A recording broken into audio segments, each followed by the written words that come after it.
محمد وآل محمد۔ قابل قدر ہے جشن کا اہتمام کرنے والے، کیونکہ ہمارا اہم فریضہ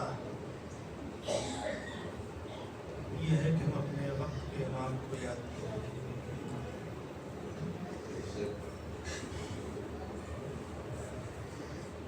اور شب ولادت بھی اب نزدیک ہے، جیسے جیسے ہم شب ولادت سے قریب ہو رہے ہیں، لازم ہے کہ ہم اپنے آپ کو آمادہ سے آمادہ تر کرتے ہیں۔ یہ وہ وقت ہے کہ جس کو یہ کہا جائے کہ یہ عاشقان انتظار اپنے حالت اعتذار میں چل رہے ہیں۔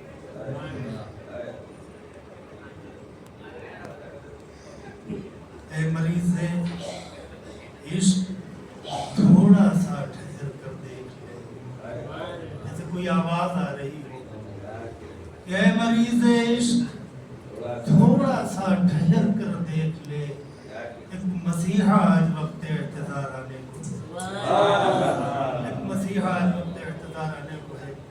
اور بہرحال یہ جشن کا پروگرام ہے، اور میں یہ دیکھ رہا ہوں کہ جو حاضرین ہیں وہ، میں نے عشق کے اعتذار کی گفتگو کی ہے، زندگی کے اعتذار کی نہیں ہے، لیکن یہاں پر بیٹھنے والے لوگ ایسا لگتا ہے کہ وہ اپنی زندگی کے اعتذار ہیں۔ سلام ہے کہ محمد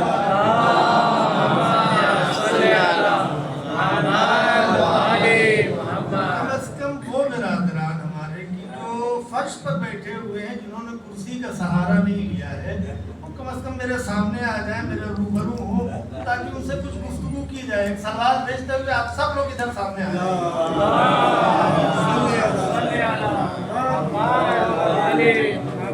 جشن کا ماحول بنانا پڑتا ہے۔ نعرہ حیدری! ہم نے جس حدیث کو آپ کے سامنے پیش کیا ہے، یہ حدیث میرے خیال میں سب کو یاد ہوئی، من مات ولم یعرف امام زمان مات میتۃ جاہلیہ، سب کو یاد ہوگی۔ اتنی معروف حدیث ہے یہ کہ نہ صرف ہم بلکہ پوری امت، یعنی ایک بڑا حصہ ہمارے بڑے بھائیوں کا، ان کو بھی یاد ہے۔ یہ اور بات ہے کہ وہ اپنے مصداق میں خطا پر ہوں، لیکن بہرحال یہ حدیث وہ حدیث ہے جس کا انکار نہیں کر سکتے۔ یہ متواتر حدیث ہے۔ متواتر حدیث جانتے ہیں؟ وہ حدیث ہوتی ہے کہ جس میں کسی طرح کے شک و شبہے کی گنجائش نہیں ہوتی، یقینی حدیث، اس کو کہتے ہیں متواتر روایت، یعنی جو تواتر کے ساتھ، یعنی کہیں سے کوئی فاصلہ نہیں ہے، کہیں سے یہ سلسلہ منقطع نہیں ہے، اور اتنی تعداد میں اس کو نقل کیا گیا ہے کہ شک و شبہے کی کوئی گنجائش نہیں پائی جاتی۔ اچھا، اس بات کو اور واضح کر دوں ایک واقعے سے۔ صلوات بھیجے پر محمد و آل محمد۔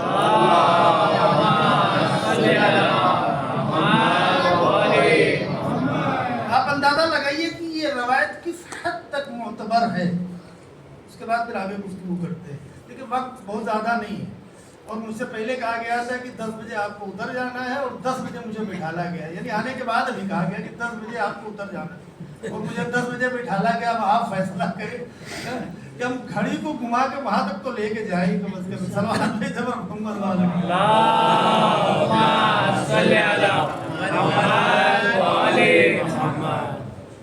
تو آپ اندازہ لگائیں کہ کس حد تک معتبر ہے یہ روایت۔ علامہ امینی، میں کہیں پہ عرض کر چکا ہوں، شاید برادران نے بعد میں سنا بھی ہو، کہ علامہ امینی رحمت اللہ علیہ کون ہے؟ صاحب الغدیر، میاں ضرورت تحریر الغدیر نہ تھی جو کل رسول کو دیتے قلم غدیر۔ سارا حیدری بڑی عظیم کتاب ہے الغدیر جو لکھی ہے، 20 جلد لکھی ہے کتاب، جس کی 10 جلد ابھی جو ہے وہ چھپی ہے، 10 جلد چھپنا باقی ہے۔ اسی 10 جلد میں لوگوں کو بخاری پر عمل کرنے والوں کو بخار آ گیا۔ صلوات بھیجو محمد والے اللہم صلی علی محمد وآلہ محمد۔ اسی 10 جلد میں بڑی عظیم شخصیت علامہ امینی کی، محدث، عظیم محدث، اپنے وقت کے شیعہ محدث۔ ایک مرتبہ کا واقعہ، اسی داستان کو بیان کر کے پھر آگے بڑھتے۔ ایک مرتبہ کا واقعہ ہے کہ ایران میں اہل سنت کے محدثین نے کوئی ایک پروگرام رکھا، دعوت کا ایک پروگرام رکھا، کوئی بھی کیا طرف فون کیا انہوں نے علامہ امینی کے پاس، کہا آپ کو آنا ہے، محدثین کا ایک پروگرام ہے۔ علامہ امینی نے کہا کہ بھائی آپ لوگ اپنا پروگرام کریں، مجھے معاف رکھیں، آپ کا اپنا پروگرام ہے، میں آؤں، خدا نخواستہ کوئی ایسی بات ہو جائے تو جلسے میں بدمزگی پیدا ہو جائے، لہذا آپ اپنا پروگرام کر لیجیے۔ کہا نہیں، اصرار بڑھتا گیا، ادھر سے انکار، ادھر سے اصرار، نہیں آپ آ جائیے، آپ آئیے، کوئی ایسا پروگرام نہیں ہے، صرف کھانے پینے کا پروگرام ہے، ساتھ میں بیٹھ کے کھائیں گے، محدثین سب آپس میں بیٹھیں گے اور کھانے کا ایک پروگرام ہوگا۔ خیر جب بہت زیادہ اصرار بڑھا تو علامہ امینی نے قبول کر لیا کہ ٹھیک ہے بھائی میں آتا ہوں۔ اب علامہ امینی جب وہاں پہ پہنچے تو بتایا کہ جو 100 سے اوپر اہل سنت کے 1 نمبر درجے والے جو محدثین ہوتے ہیں وہ بیرون ممالک سے بھی بلائے گئے تھے اور سب جو ہے وہ اکٹھا تھے وہاں پہ۔ یہ بھی شریک ہوئے، علامہ امینی بھی شریک ہوئے، کھانے کا ٹیبل لگا، کسی نے کہا کہ قبل اس کے کہ جو ہے وہ کھانے کا آغاز کیا جائے، کیا ہی بہتر ہوتا کہ محدثین کا مجمع ہے، متبرک کر لیا جاتا اس جلسے کو، اور ہر کوئی ایک ایک حدیث پیش کرتا تو یہ جلسہ بھی متبرک ہو جاتا، دعوت کا ایک ہدف بھی معلوم ہو جاتا۔ بہرحال علامہ امینی نے کہا کہ بھائی کیا ہے، کہا نہیں، کہا اچھا چلیے ٹھیک ہے، جب آپ لوگ کہتے ہی ہیں تو ٹھیک ہے۔ سب نے حدیث بیان کرنا شروع کی۔ جب علامہ امینی کے پاس پہنچے تو علامہ امینی نے کہا کہ ایک شرط پہ میں حدیث بیان کروں گا۔ کہ کیا ہے؟ کہ پہلے آپ کو اس حدیث کا اقرار کرنا پڑے گا، اس کا سندی اعتبار بتانا پڑے گا کہ کتنی معتبر ہے حدیث۔ ہاں ٹھیک ہے، سب محدثین بیٹھے تھے، سب کے سامنے ساری حدیثیں، ان کو معلوم ہے کون سی حدیث صحیح ہے، کون سی حسن ہے، کون سی متواتر روایت ہے۔ یہی حدیث علامہ امینی نے پڑھی، توجہ کیجیے۔ قال رسول اللہ صلی اللہ علیہ وآلہ وسلم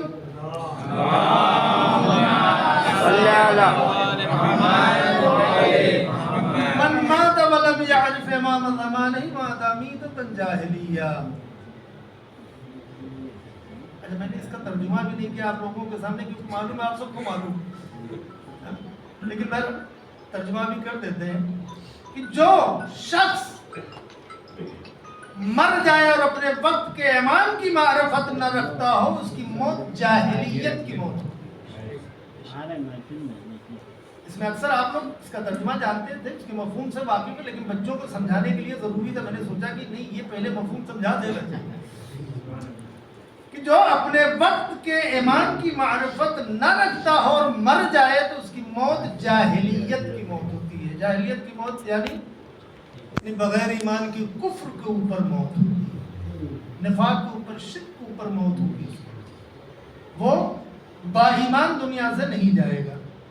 مطلب سمجھتے ہیں کیا ہوا؟ یعنی اگر وقت کے امام کو نہ پہچانا تو پیغمبر پر ان کی کملی کا کتنا بھی تذکرہ کرتے رہے کوئی فائدہ نہیں، قرآن کتنا بھی حفظ کرتے رہے کوئی فائدہ نہیں۔ کیوں؟ مرنا تو جاہلیت کی موت ہے۔ تو نہ قرآن، نہ پیغمبر، اور نہ ہی اور کوئی عمل آپ کا، نہ نماز کام آئے گی، نہ روزہ کام آئے گا، نہ حج، نہ خمس، نہ زکوٰۃ، کچھ بھی کام آنے والا نہیں اگر اپنے وقت کے امام کی معرفت نہیں رکھتا۔ معرفت کا معنی نہیں سمجھا۔ معرفت کا معنی یہ نہیں ہے بایولوجی کا کیا کہتے ہیں، صلوات بھیجو پر محمد والے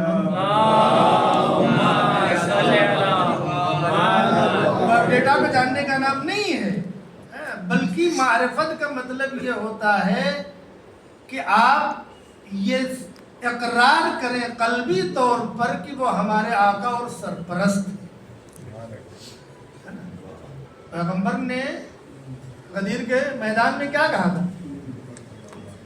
پہلے کیا کہا؟ پہلے اقرار لیا سب سے، کہا کیا؟ الست اولی بانفسکم، کیا میں تمہارے نفسوں پر تم سے زیادہ اختیار نہیں رکھتا ہوں؟ کیا مطلب ہوتا ہے اختیار رکھنے کا؟ اختیار رکھنے کا مطلب یہ ہوتا ہے کہ ہمارا دل کچھ اگر چاہ رہا ہے اور پیغمبر کچھ اور چاہتے ہیں تو ہم کو وہ کرنا ہے جو پیغمبر چاہتے ہیں۔ تو مولا کے معنی کیا ہے؟ مولا کے معنی سرپرست کے ہیں، اور یہ خود دلیل ہے پیغمبر کا یہ اقرار لینا دلیل ہے کہ آپ کو مولا کے معنی میں بھٹکنے کی ضرورت نہیں ہے کہ آپ کہیں کہ مولا کے معنی دوستی کے ہیں، مولا کے معنی غلام کے ہیں، مولا کے معنی کسی اور چیز کے ہیں، بلکہ مولا کے معنی خود پیغمبر نے بتا کر کہا ہے من کنت مولاہ فہذا لی المولى۔ تو اس حدیث کا مطلب کیا ہوا؟ اس حدیث کا مطلب یہ ہے کہ اپنے وقت کا امام جو ہمارے ہے ہم اس کی معرفت رکھتے ہوں، یعنی اس کو اپنا سرپرست مانے، اس سے محبت کریں۔ محبت کے ساتھ تنہا محبت بھی کافی نہیں ہے، محبت کے ساتھ اطاعت بھی ضروری ہے۔ اچھا، محبت تو یوں بھی خالی محبت کسی کام کی نہیں ہے۔ اسلام کا کوئی تقاضا جو ہے وہ لفظی اور زبانی تقاضا نہیں، عملی تقاضا ہوتا ہے۔ حتیٰ محبت بھی کہا ہے کہ محبت ایسی ویسی نہیں چاہیے، ان کنتم تحبون اللہ فاتبعونی، اگر تم اللہ کے چاہنے والے ہو، قرآن کی آیت کیا کہہ رہی ہے؟ فاتبعونی، تو کیا کرو؟ میری پیروی کرو، میرا اتباع کرو۔ محبت کے لیے دلیل کیا ہے؟ اطاعت۔ تو اپنے وقت کے امام کی اطاعت بھی ضروری ہے، صحیح؟ تو محبت، اطاعت، یہ ساری چیز جب جمع ہوگی تب گویا آپ کی معرفت مکمل ہوگی۔ ایک صلوات بھیجے پر محمد والے محمد۔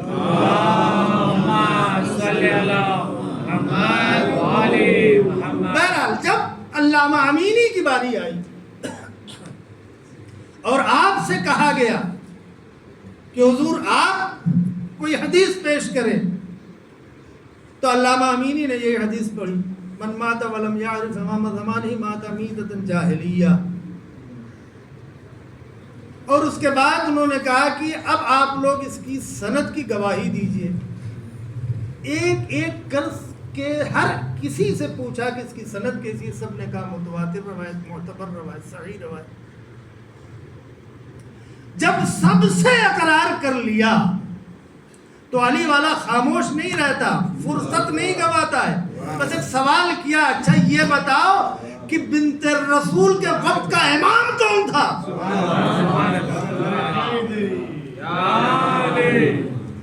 یہ وہ سوال تھا۔ آپ کہیں گے کیوں، یہ کیسا سوال تھا؟ کہا اچھا یہ بتاؤ کہ بنت رسول کے وقت کا امام کون تھا؟ اس کی گہرائی تو یہ سوال، یہ وہ سوال تھا جس نے سب کو الجھا دیا۔ سب بغل جھانکنے لگے کہ اب کیا کرے، کیا جواب دے۔ اگر کہتے ہیں کہ علی کے وقت کے امام تھے تو ان سے پہلے 3 خلافتوں کا کیا کرے، اور اگر کہتے ہیں نہیں خلیفہ اول حضرت ابو بکر ان کے امام تھے تو کیا کریں؟ خود ہی لکھ کے رکھا ہے کہ حضرت زہرا ان سے ناراض گئی۔ صلوات ہے جب محمد وآل محمد۔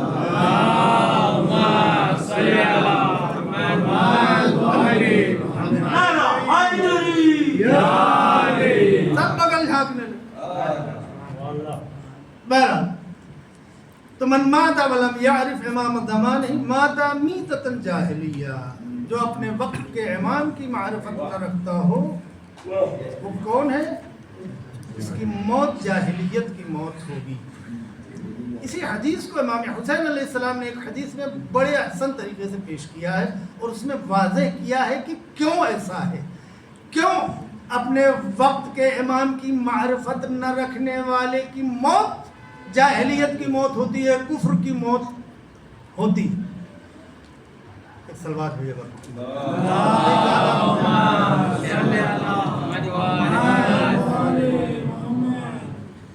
ہے، کھڑی بھی میری نظر ہے، آپ لوگ گھبرائے نہیں، زیادہ طولانی نہیں جائے۔ تو امام فرماتے ہیں، امام حسین علیہ السلام کی کہتے ہیں کہ خلق اللہ العباد ما خلق اللہ العباد الا لیعرفوہ، پروردگار نے کسی بندے کو خلق نہیں کیا ہے مگر یہ کہ وہ اللہ کی معرفت حاصل کرے۔